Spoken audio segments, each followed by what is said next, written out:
Well, if you would come to Christ Lutheran Church, you would have to enter in on this main street. This is Jupiter Drive, and you see our white sign here, indication of Christ Lutheran Church. We also have ample parking. You can pull in at that intersection. Of course, you come a little closer at this intersection. You probably hear the weed eater in the background. In fact, Christ Lutheran Church is surrounded by residential neighborhoods. Kind of a unique setting, but an important setting as we try and by Holy Spirit's power preach Christ crucified to all of our neighbors. Well, as you will look at our church building, and here it is, you notice we have another sign, and that on that sign is indicated our service times. Sunday mornings at 10 a.m., Wednesday evenings at 6:30 p.m., and then Wednesday afternoon Bible study is at 1 p.m. Let me take you a little closer to our church.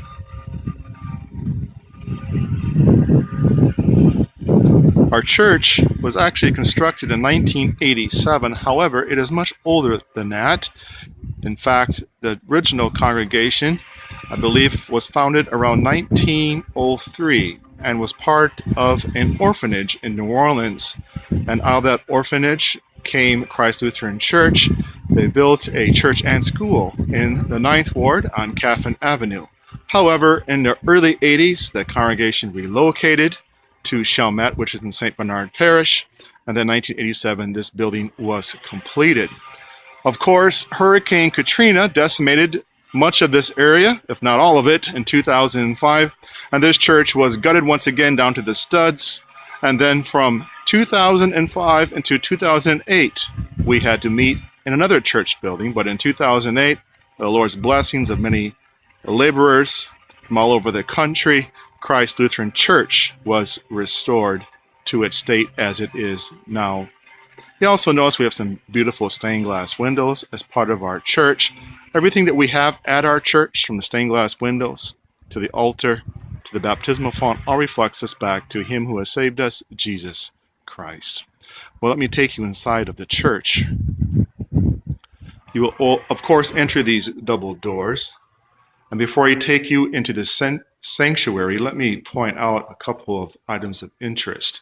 If you've traveled far, of course, you'll probably want to use our restrooms. These are right here, a ladies' room, and then to the left, inside this corridor, is the men's room. This will take you into the church itself. And then to the right here, we have what's important for you if you have young children, is we have a cry room. This is air conditioned. We have diapers in here, small books, and some small toys. We have a one-way window where young mothers, if you're nursing, you can see out, but no one can see in. Of course, if this room isn't big enough, you may use our church office as well with your little ones. Well, let me take you, as we approach our church, I invite you to sign our guest book. As you enter these front doors, with bulletins in hands, you will notice that we have ample seating. We have some very nice pews. We have hymnals in the pews. We also have Luther's small catechism.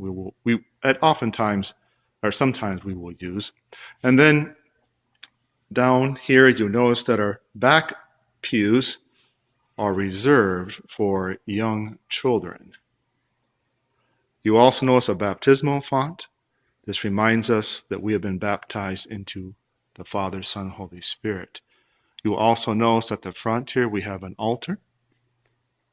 This is symbolic of sacrifice, Christ's sacrifice for us, and His continuing giving of gifts of life in, with, and under His body and blood in the bread and wine. If you're curious, we have two rooms down to the left and right.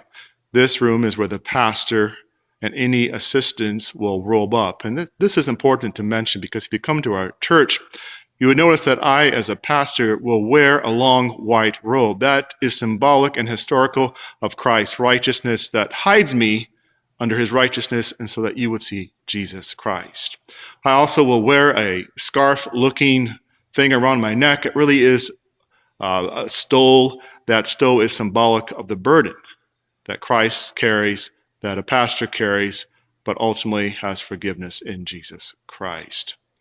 And then to the right, you notice we have another room here. This is where we will prepare the sacrament for the altar.